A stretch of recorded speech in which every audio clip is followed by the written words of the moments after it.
My name is Joe. 20 years ago, my wife and I moved to Lake County with our 4 young children and settled down. In that time, we've worked, worshiped, played, and raised our family. Today, I've met the people and discovered the businesses and organizations that make up a vibrant, dynamic community. Join us as we share with you what makes South Lake great. I'm Joe, and Joe knows South Lake.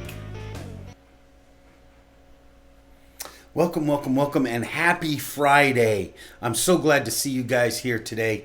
It is October 25th, and it is a happy South Lake morning. In all honesty, I'm just glad to see the weekend here. It's been a rough week. How about it, Jay? Yes, sir. It has been a very long week, but very exciting, though. I'm not Joe Carlisle. I'll be Joe Carlisle for a second. Hey, I'm Joe. That's okay. We got an exciting football game tonight. We're going to be at East Ridge. It is their homecoming, so a lot of festivities built around that, so we're very, very excited. But it's a great way to end a very, very long but productive week. So this is what you do. You take yourself now, community notes. Take yourself over to Founders Day, which starts around noon today, Coe. A lot of fun stuff to do with the kids. The partying and the concerts start at 7 o'clock. You shouldn't be at that anyways. Take yourself over to the game tonight. Buy some tickets. And if you can't do that, tune in on the game right here at South Lake TV. All right. What are we going to do? Well, today, we're going to talk about Frankenstein, greasy food, and this day in history. I'm going to tell you a little story about Grenada. We're going to do a cup of Joe if we have time. And finally, we actually had the opportunity to go interview brought a candidate for seat 2, City of Clermont. There is an election, not next week, but the week after. November 5th is election day. Had a chance to interview him about what his skill set and some of the great things. So we're going to have him in an interview. His name is Joe Gustafson. Can't wait for you to see this interview. It was really enlightening, and it was actually a great, great time. So we're going to hear from our family of sponsors, and I want to announce that we have Alan Zubkin, MD. He has a specialized practice in the treatment of drug and alcohol addiction, and he is now one of our family of sponsors. We're glad to and very happy to welcome him into the South Lake TV sponsor family. Now, we're going to hear from the other sponsors. When we come back, we'll get right to it. See you in a minute. Are you tired of having drugs or alcohol ruin your life? Do you need to get off pain pills but still maintain pain relief? My office in Tavares has programs to help you. While not covered by insurance, program fees are affordable. My name is Alan Zupkin. I'm board certified and have helped thousands of patients achieve these goals. Please call me for further information.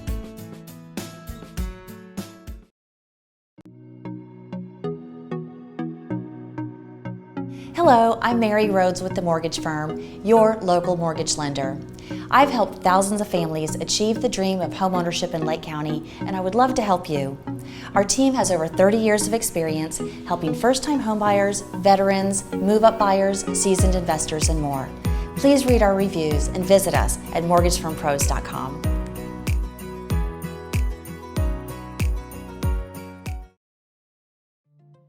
Hello, my name is Michael Singh with Singh Insurance and Financial Services. Our goal is to build trust based on a clear understanding of how your insurance policy protects you, your family, and even your business. When was the last time you took a good hard look at your insurance coverage? Would you be open to the possibility of reviewing your policy with me?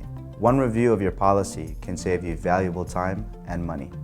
Call me today to set up a review of what may be available to you. And welcome back. Look, once again, very happy to have my love for the family of sponsors that we have, Mike Singh, Mary Rhodes, and welcoming Dr. Alan Zubkin. And actually, we're going to have Dr. Zubkin in on November 5th, which is Election Day, to talk about his practice and some very unique and I don't want to say trends, cutting edge treatments for drug and alcohol addiction. And actually, some of his methods are a little controversial, so this should make a great interview. And I really encourage you to be here. All right, that said, let's get to it. Today is actually National Frankenstein Day. Very appropriate with Halloween coming up. We have the images of Frankenstein. How do you associate Frankenstein? You know, I hate the modern Frankensteins. For in my life, the original Frankenstein monster from the movies of the 30s are the ones that stick in my head. Who was that actor? That wasn't Bela Lugosi. That was the big tall guy. Lon Chaney. No, it wasn't Lon Chaney. He was the Wolfman. It'll come to me sometime. And anyways, the story of Frankenstein, this creature put together, and it's somewhat sympathetic, actually, if you read the book, the creature is. I have an affinity for Frankenstein because I see Jay operate the Frankenstein monster he's put together to make the station work. You know, are you related to Frankenstein, Jay? To Dr. Frankenstein? Distant cousin. Distant cousin? We don't talk much, though. Is that the Southern Frankensteins? Sorry, couldn't resist. Yeah. The other thing today is it's Greasy Food Day. I mean, so to juxtapose Food Day yesterday, which was Healthy Food Day, today is Greasy Food Day. I'm just going to blow over that because the other thing that's really important is this day in history. At least it's terribly important in my life.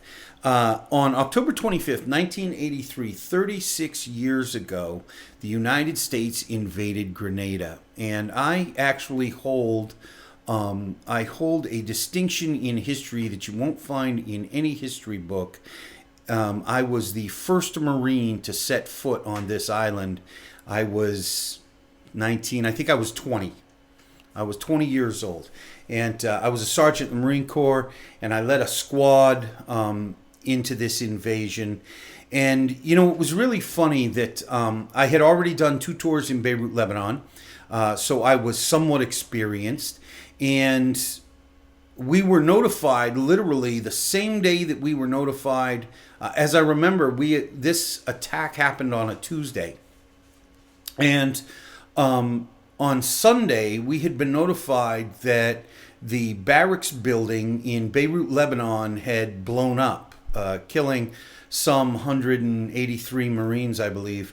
And then literally hours later, after we had a chance to stew on that, the shock of that to upset us, because they were all Marines that died. And by the way, that was the beginning of the war on terror, although nobody believed us back then.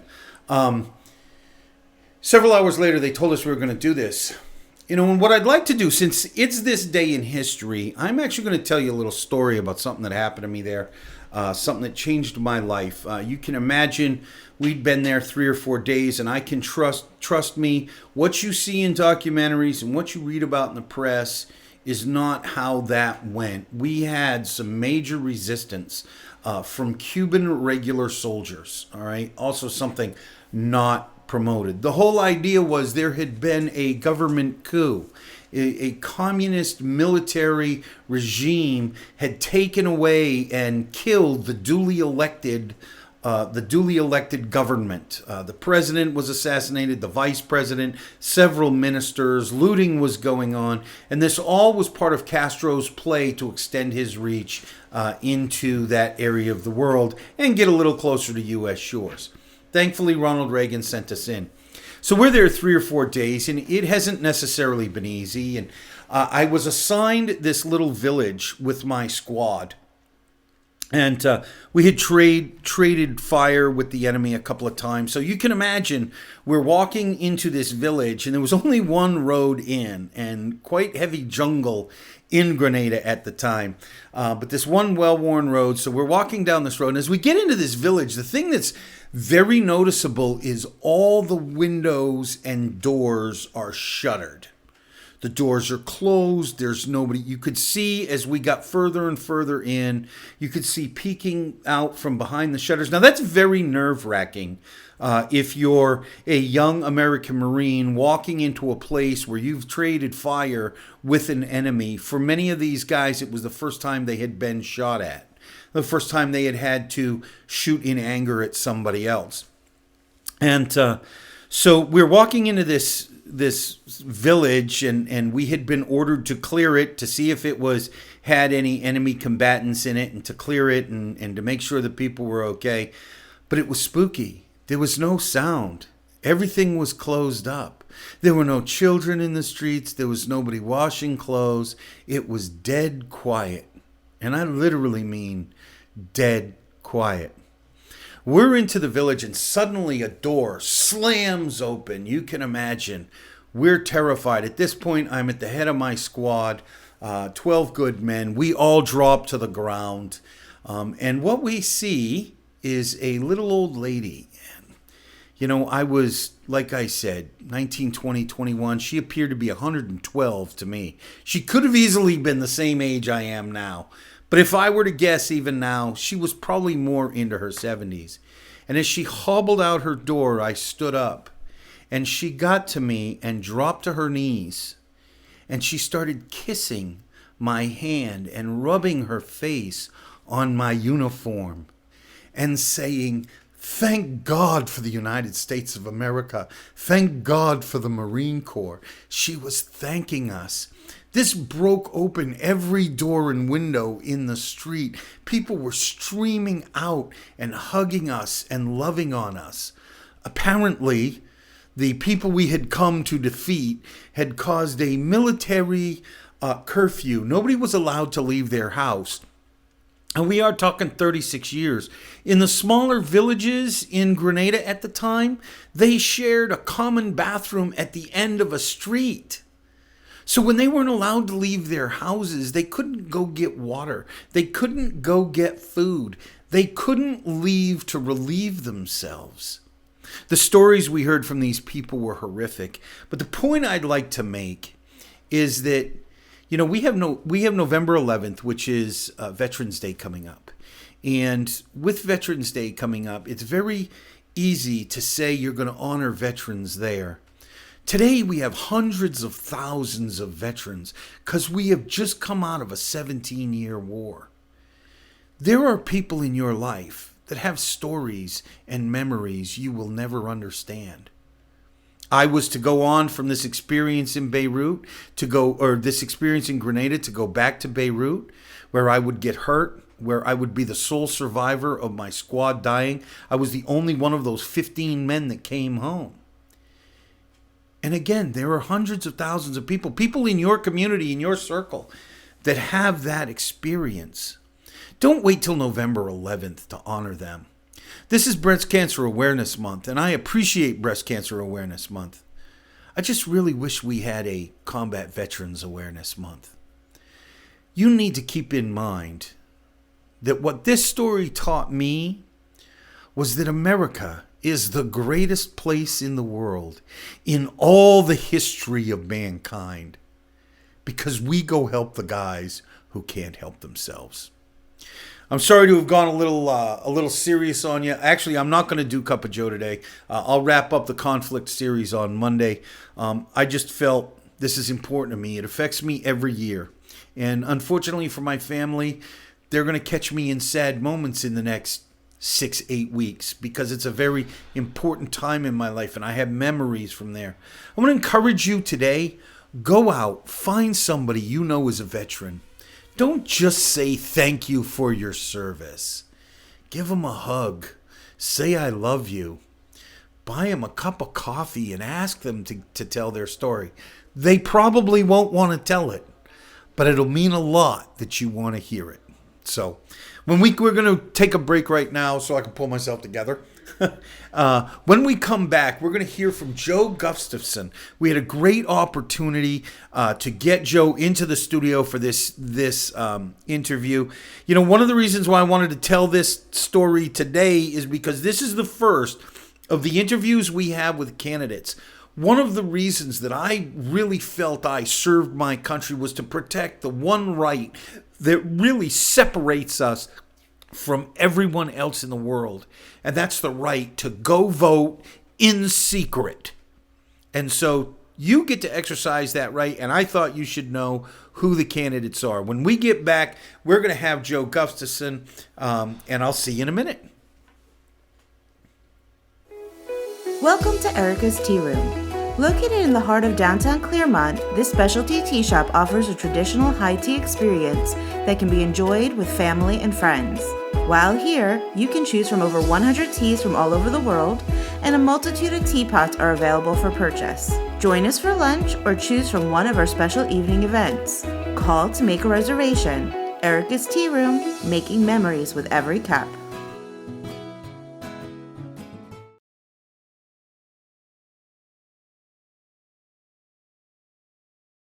Home? Hi, I'm Mary Rhodes with the Mortgage Firm, your local direct lender for FHA, VA, conventional, and USDA mortgages. Whether you're a first-time home buyer, a seasoned investor, or looking to purchase a vacation home, we can help. Visit our website today for more information. And welcome back. Man, it is always so good to hear from our family of sponsors. Look, we have something very important to talk about. I want to welcome to the South Lake TV studio, Joe Gustafson. I always struggle with your name, Joe.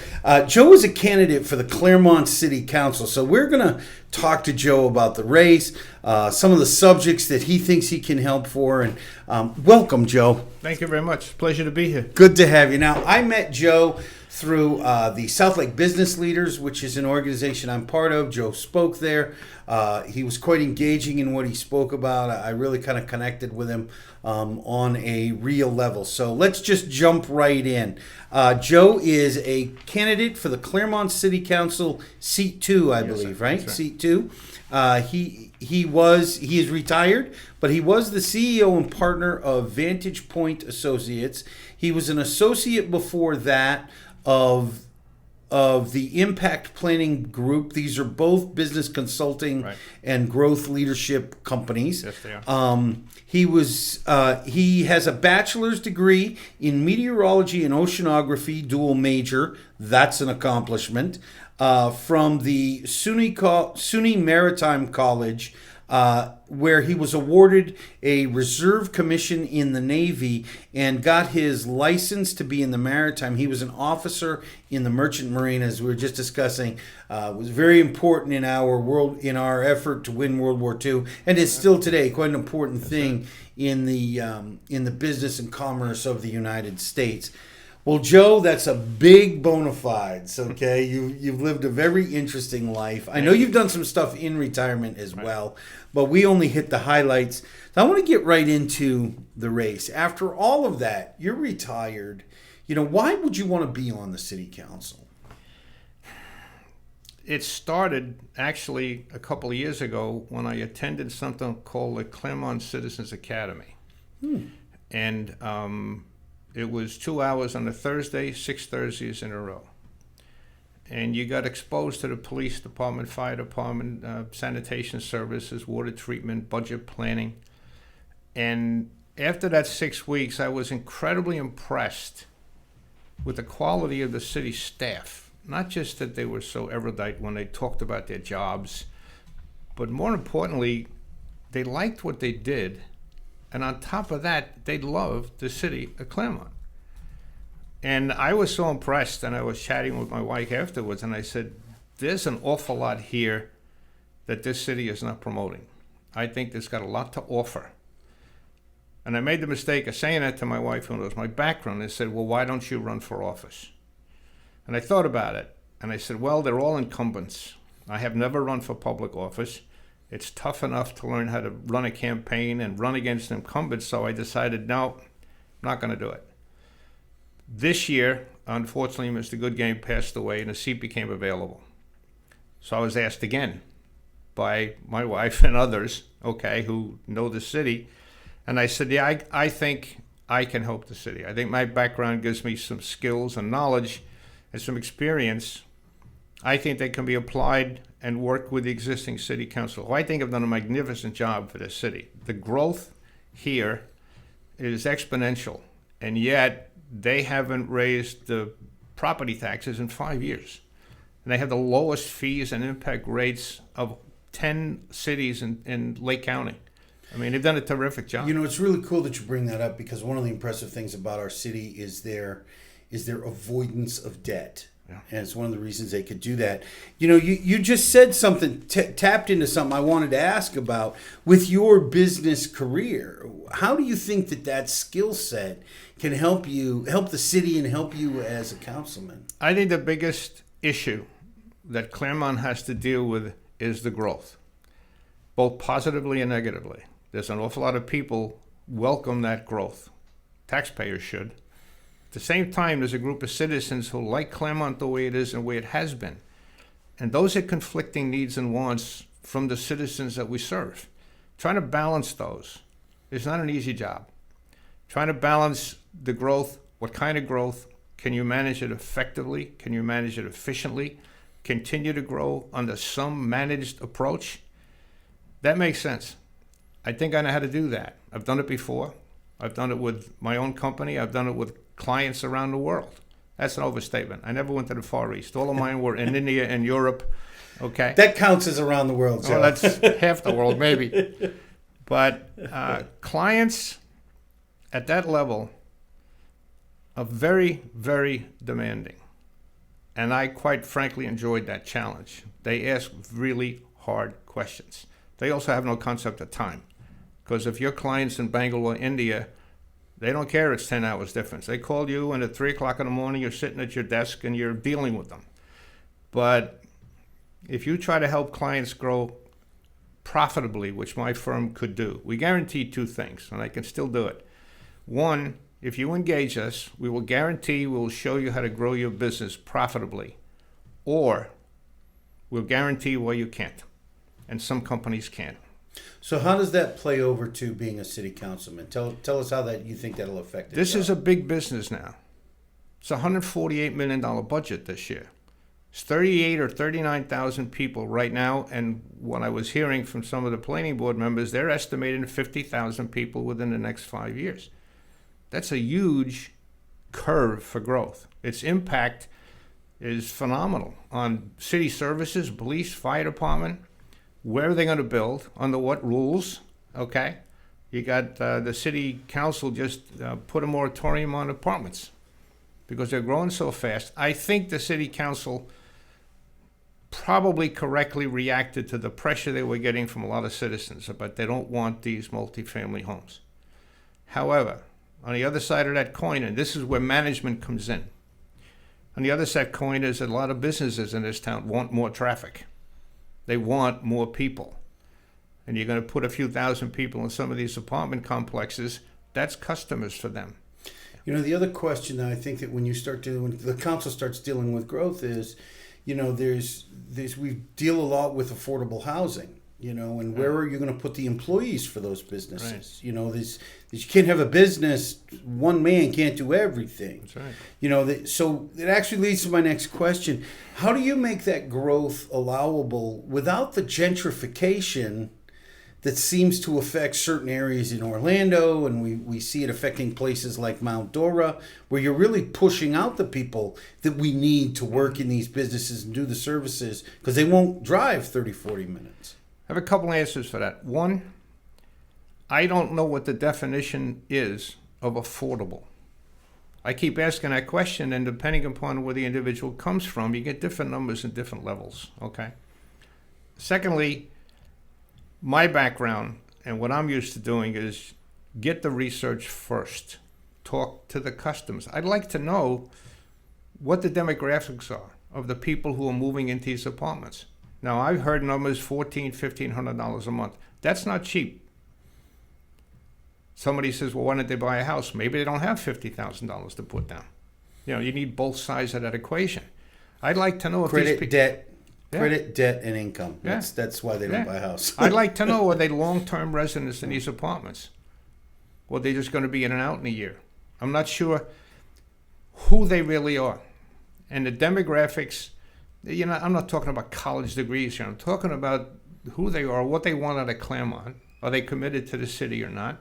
And whether I can make a decision based on that or not is really irrelevant, but you need to know.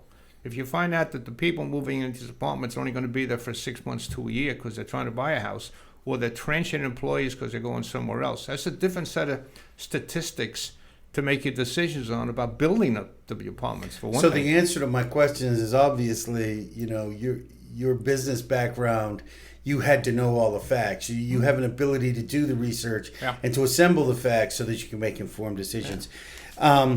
Joe, I want to ask you about, we have a couple of things coming up this year, with Wellness Way and Olympus Project I'd like to ask you about, but I don't think I got the time for all of that. Okay. We'll have to bring you back on that for another subject. I would like to ask you where you sit. There's 2 ballot questions Right. on this ballot. One of them is the city council term limits. Where do you sit on that?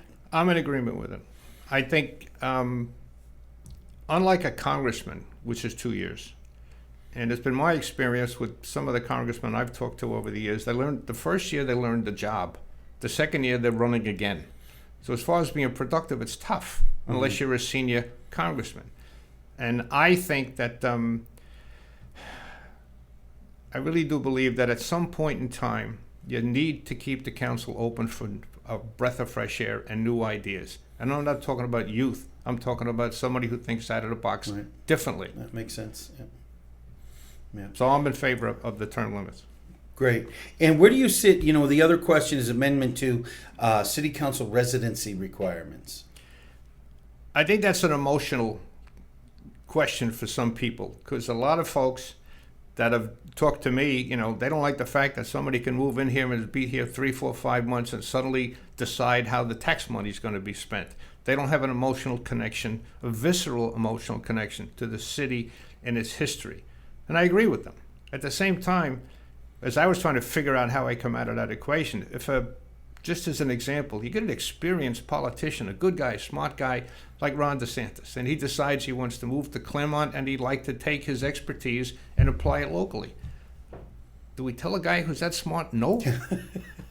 Because he hasn't lived here long enough. But quite frankly, Perfect example. He's been a congressman, a governor. We tell him we don't want him because he ought to know what he's doing, Right. okay? But at the same time, I think the city has a right to expect the people who are going to decide how their budget money is going to be spent have some emotional connection to the city. So I'm in favor of the, I think it's 18 months is what they're looking at, that would be a requirement that I would support as well. Yeah. Yeah, I always think that these kind of things are always based on the concept of, well, if you're going to decide how our taxes are spent, maybe you should be spending some of them. Oh, that's true. That's true. You should. It is kind of like the thing that I always struggle with the federal Congress. They should be subject to every law they pass. Let's not get into that. If you don't live here, well, yeah, that's a whole. Absolutely. That's a conversation for a whole nother day. Right. Let me ask, what do you hope to accomplish by becoming a city, a Clermont City Council? What do you hope what is the biggest thing you hope to? I'm sure there's probably a list. Well, the biggest thing is managing the growth as effectively and efficiently as we can so that the greatest amount of citizens benefit. I do not believe the growth is stoppable. I just don't. My background tells me you can't stop. You can't tell a person who owns a piece of property down 27 that he can't sell it to somebody else for a price that they want. That's just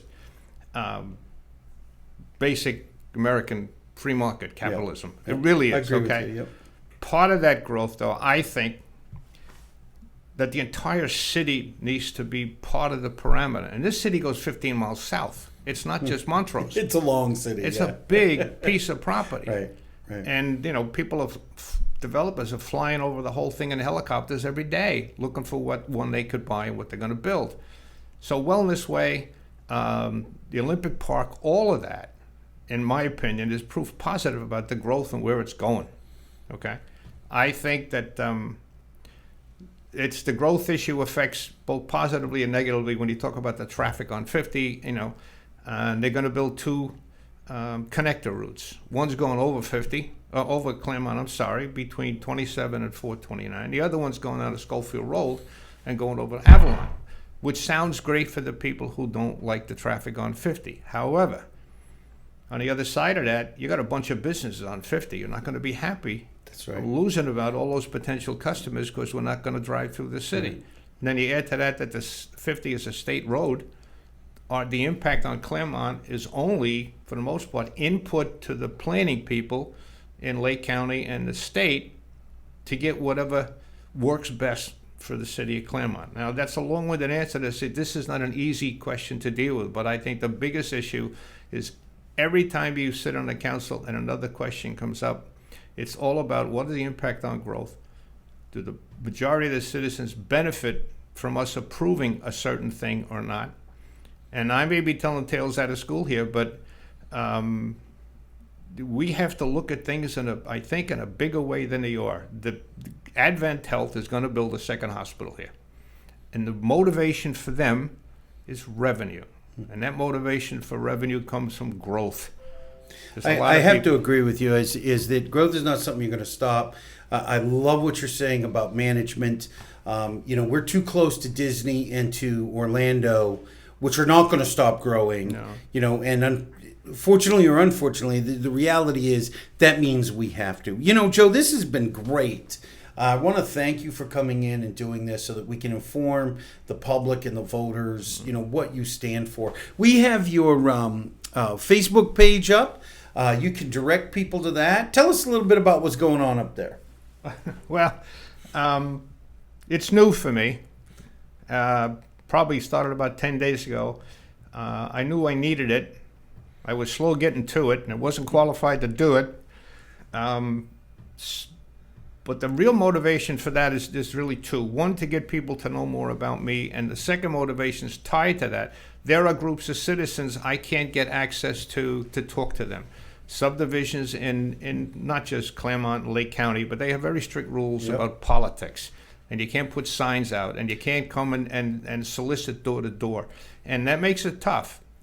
I do have one observation, including my own. I live in Heritage Hills.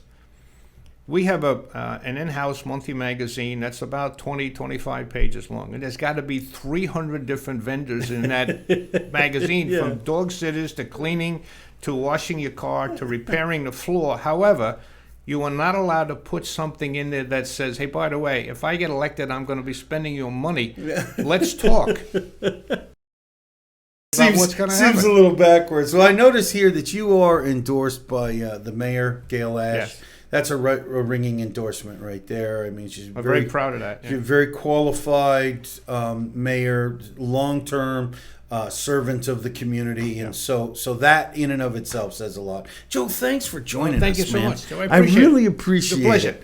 Look, I'm not going to tell you how to vote because I'm not down with that. I spent 4 years in the Marine Corps, and part of the reason I was there as a young man was to guarantee the right to vote secretly. So I encourage you to tune in for all of our elected officials, our elected official candidates.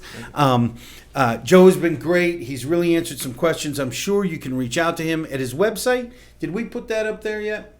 Okay, great. And if you know somebody who should be here, if you know of an elected official that needs to reach out to me or I need to reach out to, please. I'm sure Jay has the information up. onejoeknows@gmail.com. My phone number's up there. You can also private message me on Facebook. I will answer. I do check those as well. If you know anybody that should advertise here, I have a Spotlight sponsorship still available. Let me know. Have them reach out to me. And finally, I need to remind you, there is greatness inside you. And as Joe has done through his candidacy, I dare you to show your greatness today. Bring out your greatness and dare to bring out somebody else's. Encourage somebody in your life. With that said, Can I add one thing? Sure. Okay. To your viewers, whoever you vote for, I have been in a lot of countries where they don't have that right. Vote. Amen, Whoever brother. you exercise that right. Amen. Go to the ballot. Cast your ballot. It is important, no matter who you support. Exercise your rights that men have fought, died, and bled for. Amen. And with that said, I will tell you, I look forward to seeing you tomorrow. And I love you. See you later. Bye-bye. Thank you. My name is Joe. 20 years ago, my wife and I moved to Lake County with our 4 young children and settled down. In that time, we've worked, worshiped, played, and raised our family. Today, I've met the people and discovered the businesses and organizations that make up a vibrant, dynamic community. Join us as we share with you what makes South Lake great. I'm Joe, and Joe knows South Lake.